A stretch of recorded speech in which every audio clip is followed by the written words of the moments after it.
দেখো বন্ধুরা, আমরা কিন্তু চলে এসেছি পাশে বাড়ি কালী পুজোর একটা নেমন্তন্ন খেতে। এসেই কিন্তু মাকে প্রণাম করে চলে এসেছি সোজা খাবার টেবিলে।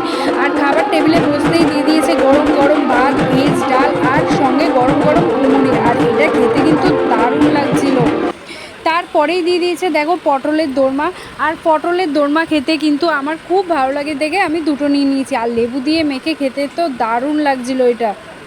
আর তারপরেই কিন্তু দিয়ে দিয়েছে দেখো ছানা দিয়ে তরকারি। ছানার তরকারিটা খেতে মোটামুটি লাগছিলো, আমার এতটা একটা ভালো লাগছিলো না, কিন্তু ছানা দিয়ে কাঁচকলা দিয়ে পাতলা ঝোল করেছিল। তারপরেই দিয়ে দিয়েছে দেখো এখানে বড় বড় কাঁঠালের তরকারি। আর কাঁঠালের তরকারি খেতে কিন্তু আমার খুব ভালো লাগে। কাঁঠালগুলোর সাইজ দেখেছো? কাঁঠালগুলো খেতে কিন্তু খুব ভালো লাগছিলো কাঁঠালের তরকারিটা দিয়ে ভাত। তারপরে ভাত বেঁচেছিল আর আরেকটা আমি পটলের দোরমা নিয়েছি। তারপর শেষ পাতে দিয়েছিল আমের চাটনি আর পায়েস। আমের চাটনিটা খেতে কিন্তু খুব ভালো লাগছিলো, আর পায়েসটাও।